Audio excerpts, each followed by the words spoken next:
Halo, Assalamualaikum warahmatullahi wabarakatuh. Para pejuang P3K, kembali lagi dengan saya Eko Supriyadi di channel Ceko Matunes. Halo teman-teman para pejuang P3K, apa kabar nih?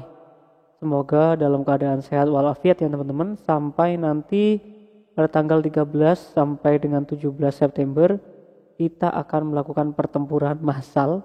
Ya, karena kenapa kok saya katakan pertempuran massal? Karena pertempuran sesungguhnya nanti akan dilaksanakan tanggal 13 sampai dengan 17 September.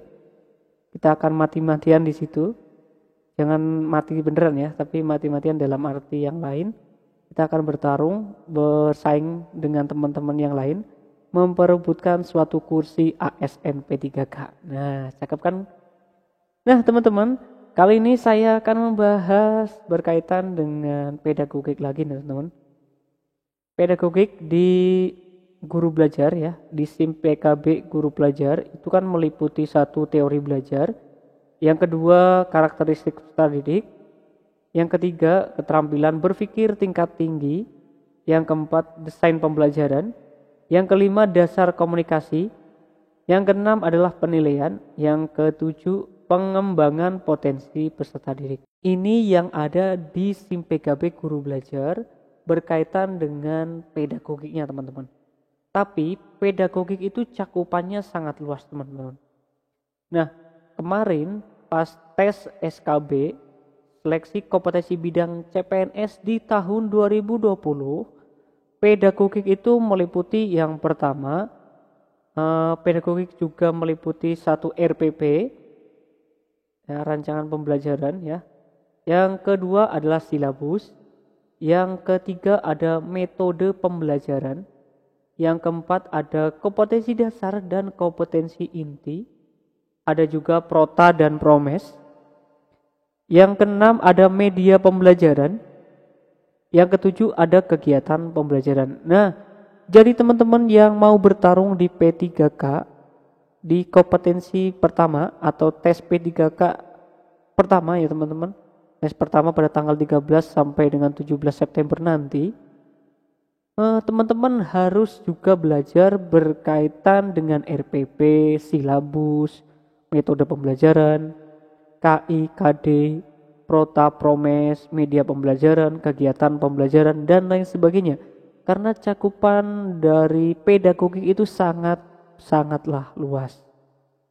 Jangan hanya belajar di SIM PKB guru belajar yang berkaitan dengan pedagogik, ya ada RPP, ada silabus, metode pembelajaran, ada KD, ada KI, ada Prota dan Promes, media pembelajaran, kegiatan pembelajaran. Nah, saya akan membahas pedagogik yang ini teman-teman, yang RPP dan sebagainya. Soal-soal ini saya ambil di SKB, seleksi kompetensi bidang guru ya, di CPNS 2020. Selamat menikmati, selamat mencoba, dan selamat berpikir di RPP, silabus, dan sebagainya di pembahasan kali ini.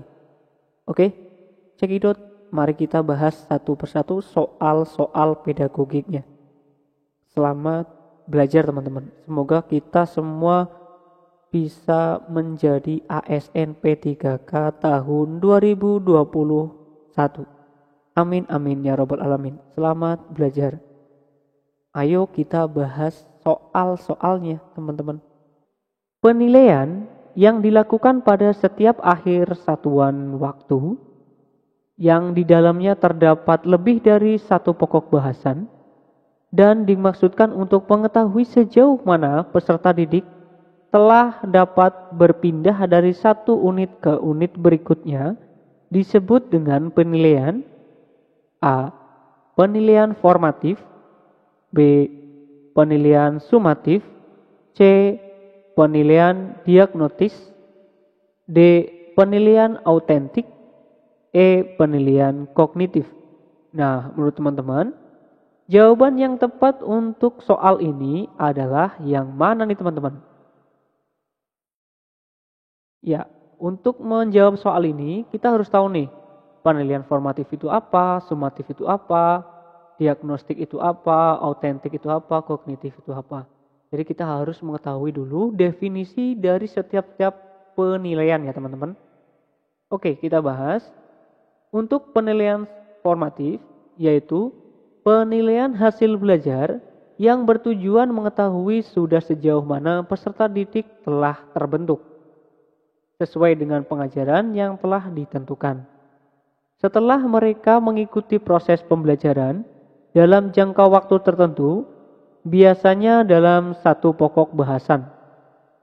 Untuk penilaian sumatif, yaitu penilaian yang dilakukan pada setiap akhir satu satuan waktu yang di dalamnya terdapat lebih dari satu pokok bahasan dan dimaksudkan untuk mengetahui sejauh mana peserta didik telah dapat berpindah dari satu unit ke unit berikutnya. Yang ketiga yaitu penilaian diagnostik adalah penilaian yang bertujuan untuk mengetahui kelemahan-kelemahan siswa serta faktor-faktor penyebabnya. Jadi, jawaban yang tepat untuk soal ini adalah yang B, penilaian sumatif. Karena penilaian sumatif adalah penilaian yang dilakukan pada setiap akhir satu satuan waktu yang di dalamnya terdapat lebih dari satu pokok bahasan dan dimaksudkan untuk mengetahui sejauh mana peserta didik telah dapat berpindah dari satu unit ke unit berikutnya, yaitu adalah penilaian sumatif. Ayo kita bahas soal berikutnya. Program semester berisi rumusan pokok-pokok aktivitas guru dalam melakukan pembelajaran selama satu semester. Berikut yang bukan komponen program semester yang tepat adalah A. Mata pelajaran, B. Materi, C. Alokasi waktu, D. Tema dan subtema, E. Penilaian. Menurut teman-teman, jawaban yang tepat untuk soal ini adalah yang mana nih teman-teman? Ini kan yang bukan ya teman-teman, yang bukan komponen program semester. Jadi kita harus tahu nih program semester itu apa aja. Oke, kita bahas ya teman-teman. Nah, komponen program semester yang pertama adalah identitas suatu pendidikan, mata pelajaran, kelas, semester, tahun pelajaran. Dan format isian yaitu materi, tema, subtema, dan alokasi waktu. Untuk penilaian tidak termasuk komponen program semester. Jadi jawaban yang tepat adalah yang E teman-teman. Karena program semester itu ada identitas itu berkaitan dengan satuan pendidikan, mata pelajaran, kelas, semester, tahun pelajaran. Kalau format isian itu materi, tema, subtema, dan alokasi waktu. Jadi yang bukan ya teman-teman. Berikut yang bukan komponen program semester adalah penilaian. Karena penilaian tidak termasuk komponen program semester. Oke, ayo kita bahas soal berikutnya. Fungsi kalender pendidikan atau KALDIK dalam kegiatan pendidikan pembelajaran kecuali A. Mendorong efektivitas dan efisiensi proses pembelajaran di sekolah. B. Menyerasikan ketentuan mengenai hari efektif dan hari libur sekolah. C. Persiapan dalam mengajar agar lebih rapi dan terorganisir. D. Pedoman dalam menyusun kegiatan pembelajaran di sekolah. E. Pedoman menyusun program tahunan. Nah, di sini kan fungsi kalender pendidikan dalam kegiatan pendidikan atau pembelajaran kecuali ya teman-teman. Di sini ada kecuali. Berarti kita harus tahu dulu fungsi kalender pendidikan teman-teman. Oke, kita bahas ya teman-teman. Untuk fungsi kalender pendidikan dalam kegiatan pendidikan dan pembelajaran yang kecuali yang pertama ya untuk fungsi kalender mendorong efektivitas dan efisiensi proses pembelajaran di sekolah. Ini benar. Yang kedua, menyerasikan ketentuan mengenai hari efektif dan hari libur sekolah. Yang ketiga, pedoman dalam menyusun kegiatan pembelajaran di sekolah. Yang keempat, pedoman menyusun program tahunan, program semester, silabus, dan RPP, teman-teman.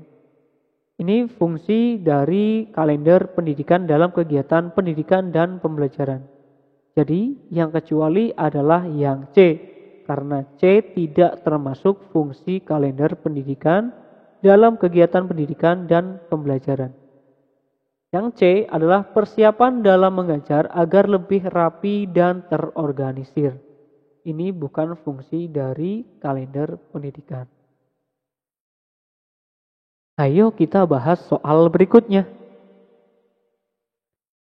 Silabus dikembangkan berdasarkan standar kompetensi lulusan dan standar isi untuk satuan pendidikan dasar dan menengah sesuai dengan pola pembelajaran. Pada setiap tahun ajaran tertentu, silabus digunakan sebagai acuan dalam mengembangkan rencana pelaksanaan pembelajaran. Silabus sebagai acuan pengembangan RPP memuat hal-hal sebagai berikut kecuali A. Kompetensi dasar, B. Materi pembelajaran, C. Kegiatan pembelajaran, D. Sumber belajar, E. Indikator pencapaian kompetensi. Di sini digarisbawahi silabus sebagai acuan pembelajaran RPP memuat sebagai berikut kecuali. Ada kecualinya, teman-teman. Oke, kita bahas ya, teman-teman.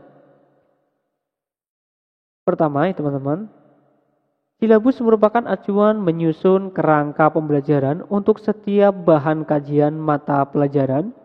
Silabus paling sedikit memuat yang pertama, identitas mata pelajaran, khusus SMP, MTS, SMA, dan MA. Karena kalau di SD itu sudah tematik ya, teman-teman. Yang kedua, identitas sekolah meliputi nama satuan pendidikan dan kelas. Yang ketiga nih, teman-teman, kompetensi inti, yaitu merupakan gambaran secara kategorikal mengenai kompetensi dalam aspek sikap, pengetahuan, dan keterampilan yang harus dipelajari peserta didik untuk suatu jenjang sekolah, kelas, dan mata pelajaran. Yang keempat, kompetensi dasar merupakan kemampuan spesifik yang mencakup sikap, pengetahuan, keterampilan yang terkait muatan atau mata pelajaran. Ini tema ya, teman-teman, khusus SD atau MI. Yang keenam, materi pokok memuat fakta, konsep, prinsip, prosedur yang relevan, dan ditulis dalam bentuk butir-butir sesuai dengan rumusan indikator pencapaian kompetensi.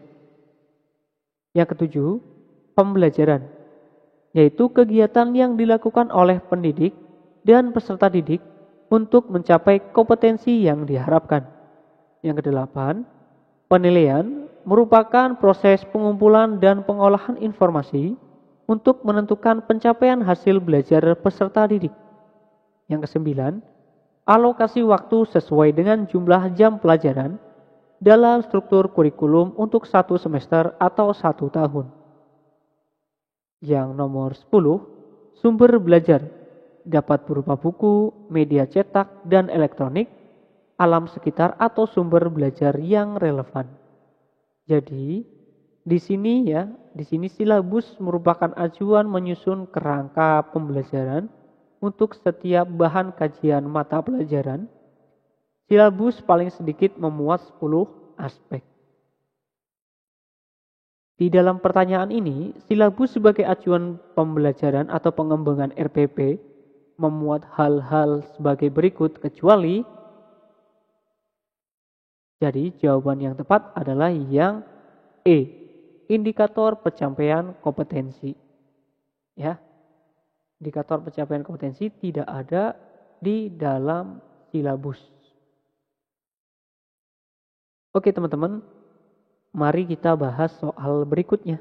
Sebelum melaksanakan kegiatan pembelajaran, guru wajib membuat program tahunan.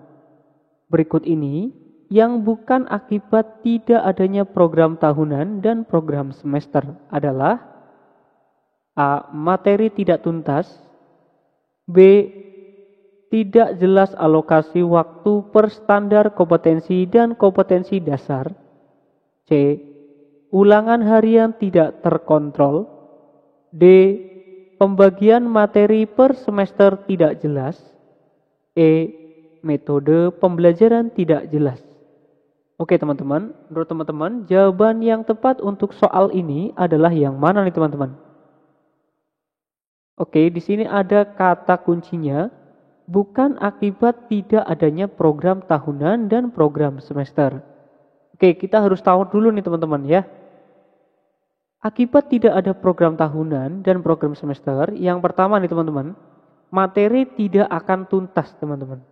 Yang kedua, tidak jelas alokasi waktu per standar kompetensi dan kompetensi dasarnya. Yang ketiga, ulangan harian tidak terkontrol. Yang nomor 4, pembagian materi per semester tidak jelas. Jadi, pemetaan standar kompetensi dan kompetensi dasar tidak struktur dan tidak sistematis. Jadi, jawaban yang tepat yang bukan akibat tidak adanya program tahunan dan program semester adalah yang E, teman-teman. Yaitu metode pembelajaran tidak jelas. Ya, karena akibat tidak adanya program tahunan dan program semester, yang pertama materi tidak tuntas, itu yang A ya teman-teman. Tidak jelas alokasi waktu per standar kompetensi dan kompetensi dasar, itu yang B. Ulangan harian tidak terkontrol, itu yang C. Pembagian materi per semester tidak jelas, itu yang D. Nah, yang terakhir itu pemetaan standar kompetensi dan kompetensi dasar tidak struktur dan tidak sistematis. Jadi jawaban yang tepat adalah yang E, metode pembelajaran tidak jelas. Karena bukan dari program tahunan dan program semester. Silabus bermanfaat sebagai pedoman dalam mengembangkan pembelajaran seperti pembuatan rencana pembelajaran, pengelolaan kegiatan pembelajaran, dan pengembangan sistem penilaian. Silabus merupakan sumber pokok dalam menyusun rencana pembelajaran. Dalam pengembangan silabus, perlu dipertimbangkan beberapa prinsip. Terdapat beberapa prinsip yang harus dijadikan dasar dalam mengembangkan silabus. Di antaranya ialah ilmiah, relevan, sistematis, konsisten, aktual, memadai, fleksibel, dan menyeluruh. Prinsip ilmiah dalam pengembangan silabus maksudnya A. Cakupan, kedalaman, tingkat kesukaran, dan urutan penyajian materi dalam silabus sesuai dengan kegiatan pengembangan fisik, intelektual, sosial, emosional, dan spiritual peserta didik. B. Adanya hubungan yang konsisten, ajek, taat asas, antara KD, indikator, materi pembelajaran, kegiatan pembelajaran, sumber belajar, serta teknik dan instrumen penilaian. Yang C. Komponen-komponen silabus saling berhubungan secara fungsional dalam mencapai kompetensi. Yang D. Keseluruhan materi dan kegiatan yang menjadi muatan dalam silabus harus benar dan dapat dipertanggungjawabkan secara keilmuan. E. Cakupan indikator, materi pokok atau pembelajaran, kegiatan pembelajaran, sumber belajar, dan sistem penilaian cukup untuk menunjang pencapaian kompetensi dasar. Nah, menurut teman-teman, prinsip ilmiah dalam pengembangan silabus maksudnya apa teman-teman? Oke, kita bahas satu persatu ya teman-teman. Terdapat beberapa prinsip yang harus dijadikan dasar dalam pengembangan silabus, yaitu kan ada ilmiah, relevan, sistematis, konsisten, aktual, memadai, fleksibel, dan menyeluruh. Maka dari itu kita harus tahu nih, ilmiah itu apa, relevan itu apa, ya. Berarti kita harus tahu definisi dari prinsip-prinsip yang harus dijadikan dasar pengembangan silabus. Oke, kita bahas ya teman-teman. Yang pertama itu ada ilmiah. Ilmiah adalah keseluruhan materi dan kegiatan yang menjadi muatan dalam silabus harus benar dan dapat dipertanggungjawabkan secara keilmuannya. Yang relevan adalah cakupan kedalaman, tingkat kesukaran, dan urutan penyajian materi dalam silabus sesuai dengan tingkat pengembangan fisik, intelektual, sosial, emosional, dan spirit peserta didik. Selanjutnya, kalau sistematis adalah komponen-komponen silabus saling berhubungan secara fungsional dalam mencapai kompetensi. Kalau konsisten adalah adanya hubungan yang konsisten, taat asas, antara kompetensi dasar, indikator, materi pokok, atau pembelajaran, kegiatan pembelajaran, sumber belajar, dan sistem penilaian. Kalau memadai adalah cakupan indikator, materi pokok atau pembelajaran, kegiatan pembelajaran, sumber belajar, dan sistem penilaian cukup untuk menunjang pencapaian kompetensi dasar. Kalau aktual dan kontekstual adalah cakupan indikator, materi pokok atau pembelajaran, kegiatan pembelajaran, sumber belajar, dan sistem penilaian, memperhatikan perkembangan ilmu, teknologi, dan seni mutakhir dalam kehidupan nyata dan peristiwa yang terjadi.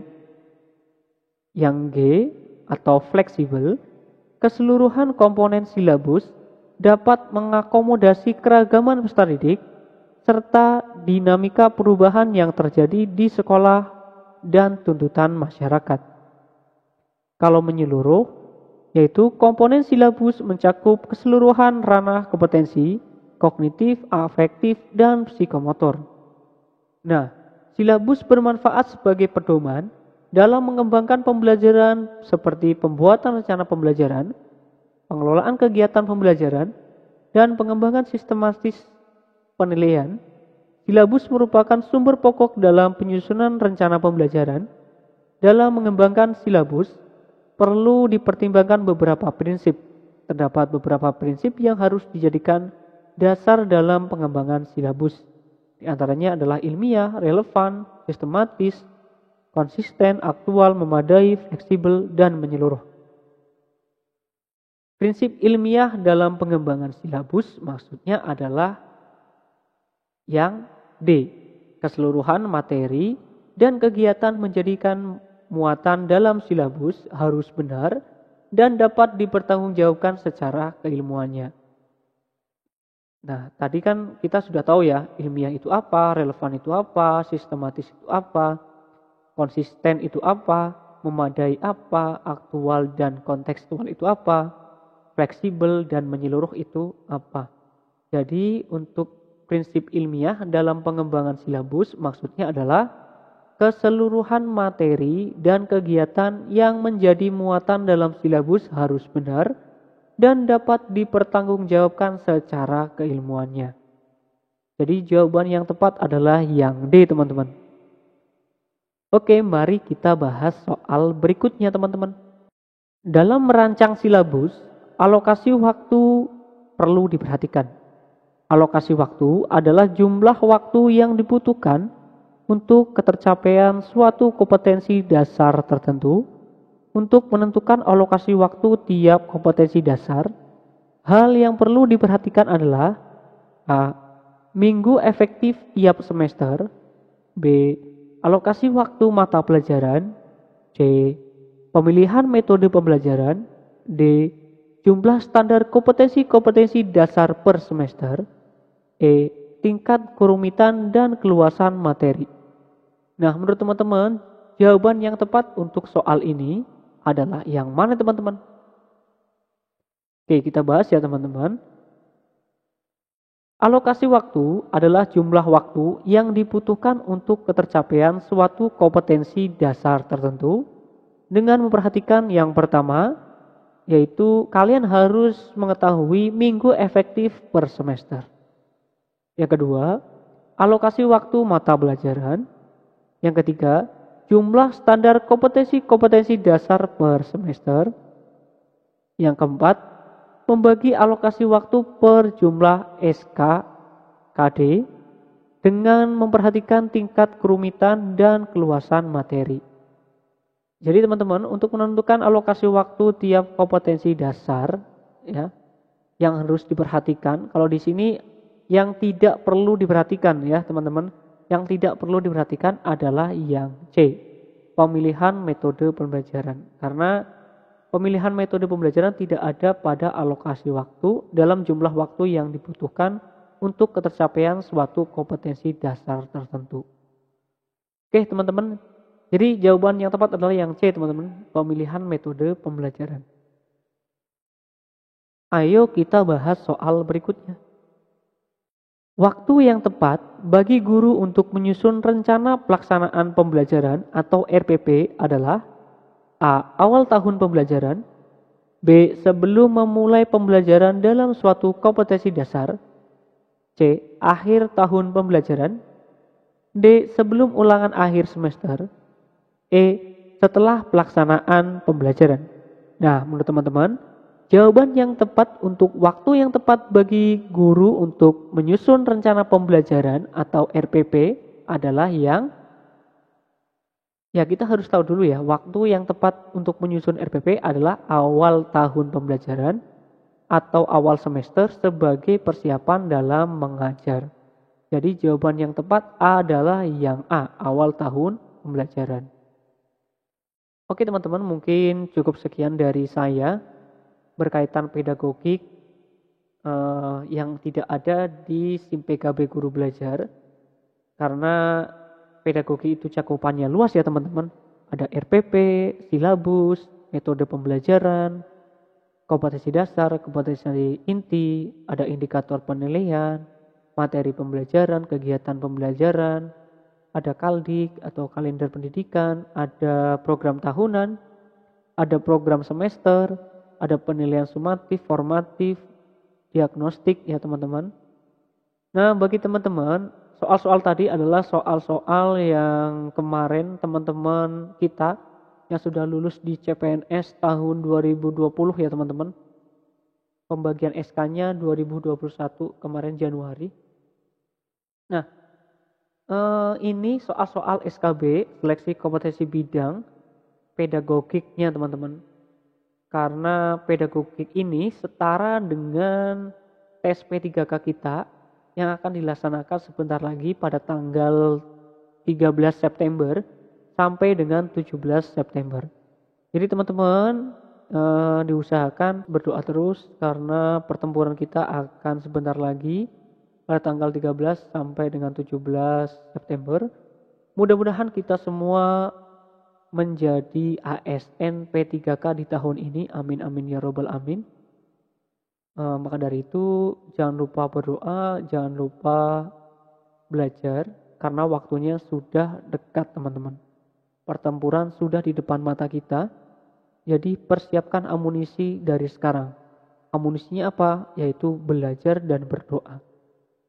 Dan terus ikuti channel Cekomat UNES. Kalau bermanfaat silahkan di like, di subscribe, dan di share ke teman-temannya. Biar teman-temannya tahu.